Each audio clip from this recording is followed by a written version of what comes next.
Everyone, my name is Sapis, and welcome to today's episode where I'm here to talk to a Bowdoin College Student, which is a private liberal arts college located in Brunswick, Maine. We'll be diving into everything of academics, professors, and of course, what day-to-day life is really like, especially the parking as well. Bowdoin is proud to be one of the most rigorous schools in America while also being environmentally friendly with just having just over 2,000 students. But today I'm gonna hear what life is like, really like from a student who is currently studying there. If you're thinking about applying to Bowdoin, already got accepted, or just want to see what college life is really like there, I think this is the video for you. Now let's get straight into that video. Hi, Becca. Thank you for taking the time to talk with me. Could you start by introducing yourself? What's your name, your year, and what you've been studying at Bowdoin? Yeah, I'm Becca. I'm a junior at Bowdoin College and I'm studying Earth and Oceanographic Science and I have a minor in visual arts. Nice. What drew you to Bowdoin? Is it Bowdoin or Bowdoin?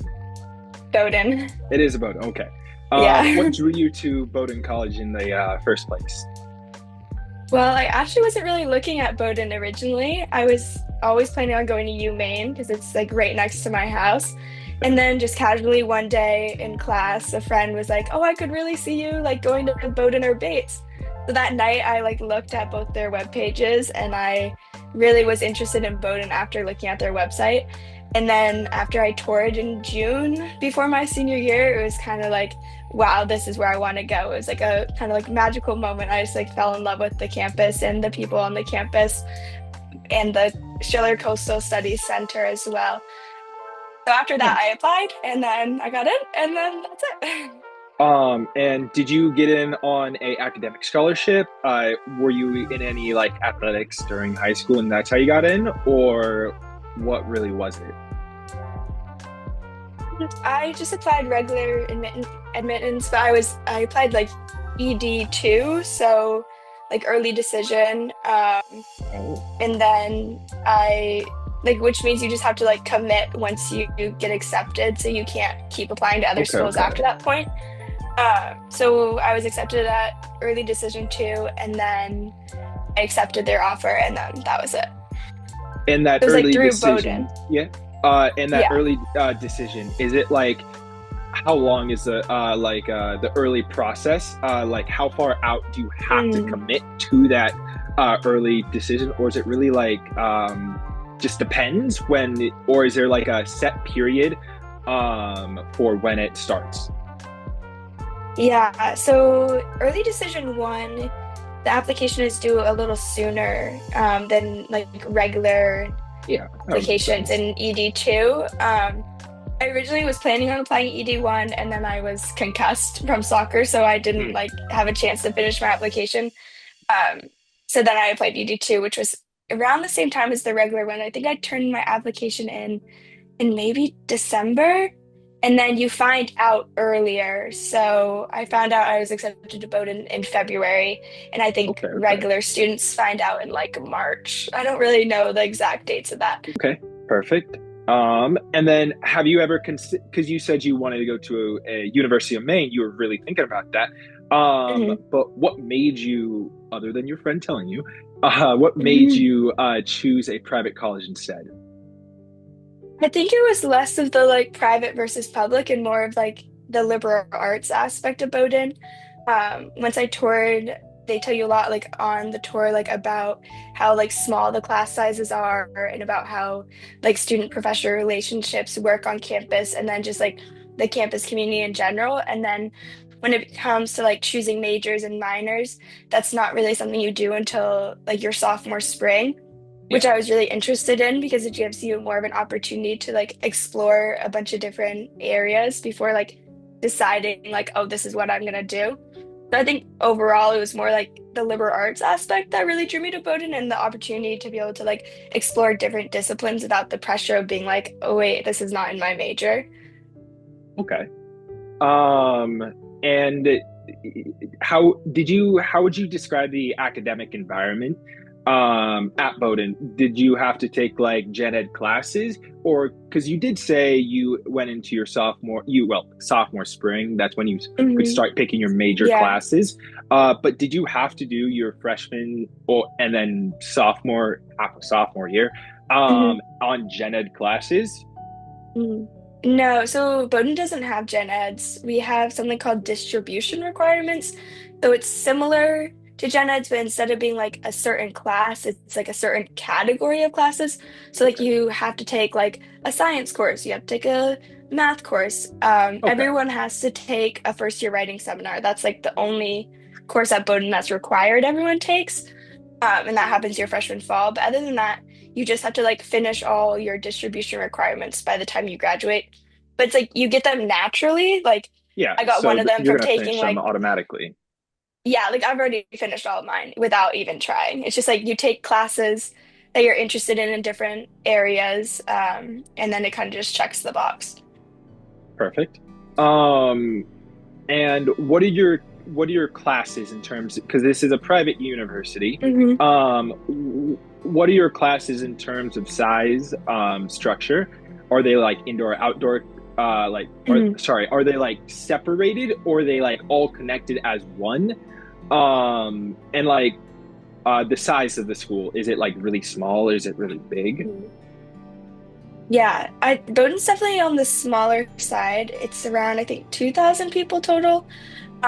In the like student to uh, professor ratio is really low. I think it's like for every 10 students, there's like one to two professors. I don't know the exact numbers, but currently I'm in a class that has six people Holy for moly! structural geology, which is for my major. And Yeah. I think once you get into your major more, the class sizes tend to get a little smaller. But when I took like introductory, like ES, that class size was like the biggest Bowdoin has, which was like 50 to 60 people.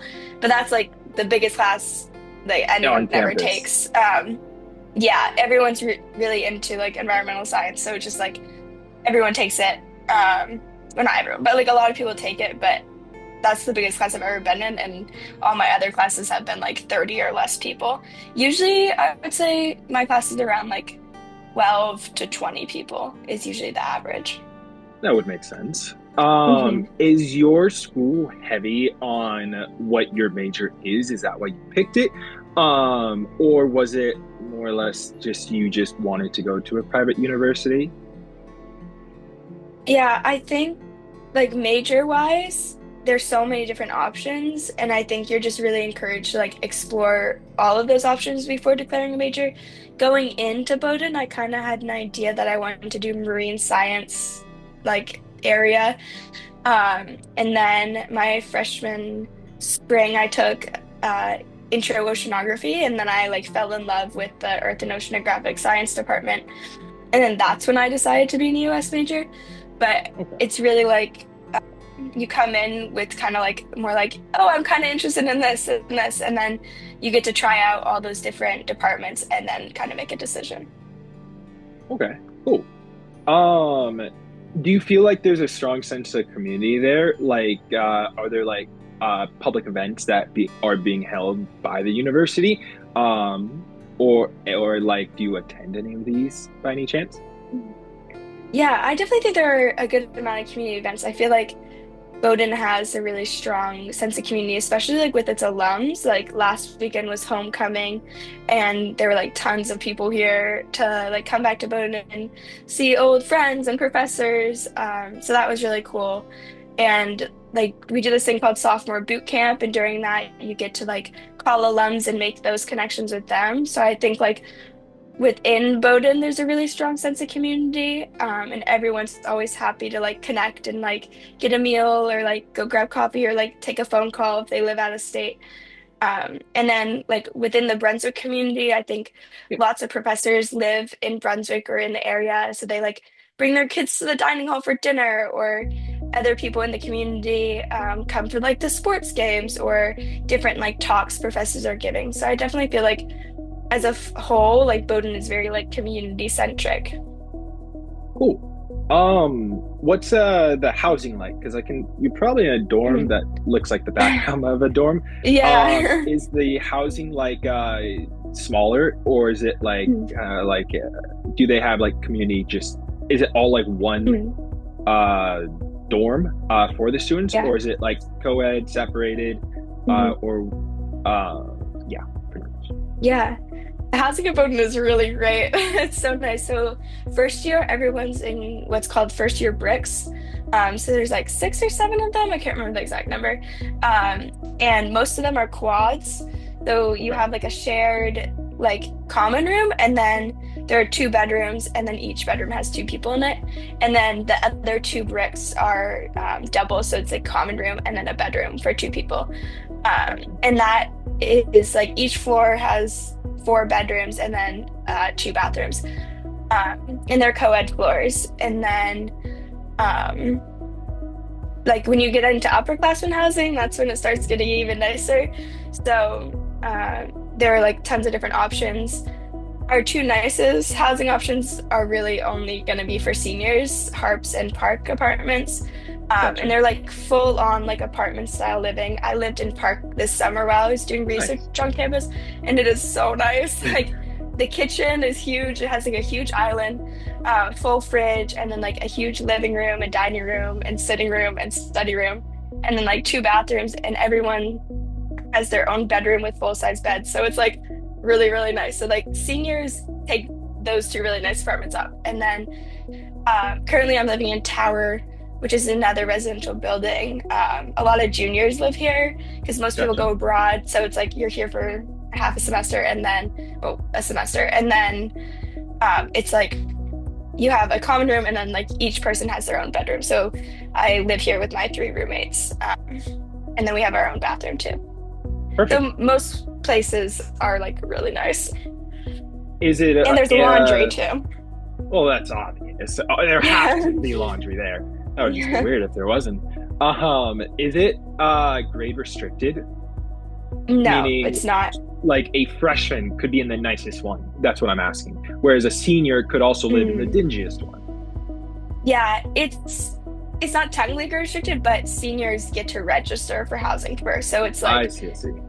because like they take it all up, and then juniors get to go next, and then we take whatever we want, and then it kind of like sophomores probably have what I would say is probably the worst housing, um, just because the freshman bricks are really nice, and then like the junior senior housing is really nice, and sophomores kind of get the like in between. But first years are guaranteed housing in the bricks. Like you get to sign that over the summer. Yeah, that would make the most sense. Yeah. But Um, most people live on yeah. campus. So there's a couple like off-campus houses. So like some sports teams have a house like off campus. We also have college houses. Those are for sophomores. So if you get into Mhm. one of those, then that's really fun. Perfect. Um, do you think the cost of a private college is justified by Mm. the experience and opportunities you have? Yeah, definitely. Well, I'm on financial aid, so a lot of the Mm, costs of what I would pay here is like a little more than what I would pay at somewhere like UMaine. It's gotcha. not that much more of a cost, but even that little bit of an extra cost, I definitely think is worth it. I think like either route, public or private, is great, but for me, what I love about Bowdoin is because it's liberal arts, and I think that's worth the extra money to have this like collective experience. Gotcha. Do you feel like the professors you have more accessibility to them since yeah, like you said, you're taking one class with six people, whereas Yeah. I go to a public university and Hmm. most of my classes are 20, 30 people. So I have Hmm. sometimes trouble with it, getting in contact Yeah. with the teachers. But how about you? Since most of your classes are really small, is it a lot Yeah. easier to access with teachers, or do you sometimes feel like some teachers like pretty strict or really Mm. lazy about communication? Yeah. The professors here are wonderful, and they're so easy to like go to office hours with. Most people like have scheduled office hours and then drop in office hours, so you can always like set up additional times to meet. But I think Yeah. because the classes are so small, you really get to know your professors and they get to know you. So, like in my class with 35 people, which is my biggest class this semester, the professor knows every single person's name still. Yeah. That's And cool. it gets to know us all on a personal level, which I think is really special. And I don't think you necessarily get that when your class size is like 50 or 80 It people. is a lot harder. Yeah, when you're in like a giant lecture hall, because I think most of my classes are more like discussion based or labs. So Ooh. it's definitely more interactive. And then you really just like build relationships with faculty, especially like once you get into your major too, like you're taking classes with the same professors like multiple years in a row. Perfect. Yeah, sounds great. And then pretty much just to wrap up this interview, Mhm. if you could give one piece of advice to a high school student that is Yeah. deciding on between a public or private college, what do you think it would be? Yeah, I think it would just be to explore both of your options. I think definitely go on tours if you can, or like look at websites or do like a virtual tour. I think it's Gotcha. just deciding like what the best fit is for you. And I think it's good to like make a list of pros and cons. That's what I did. I had like, this is what I'm looking for in like my college or university. And that kind of helps you narrow down the list. But I think it's just like, don't like cut anything out until you kind of have a like list of what you're looking for. Pretty much just do your research. Yeah, do your research. And just one more thing, is there anything about Bowdoin, Mhm. um, the college life, you wish more people would understand about? Maybe like a historical Mhm. presence, maybe the Hmm. more accessibility to teachers, the smaller Yeah. university. What do you think? No, I think that the reason I love Bowdoin so much, I think, is because of the people here. Everyone is so kind and wonderful, and I think there's just like a genuine like excitement and like curiosity to learn. And I think when you have that type of environment, it just builds for this really nice community. And like everyone always says hi to each other on campus, which I know at different universities is different. Like you see someone, you're like, oh hi, like it's kind of like the Bowdoin Yeah, hello, which I think is really lovely.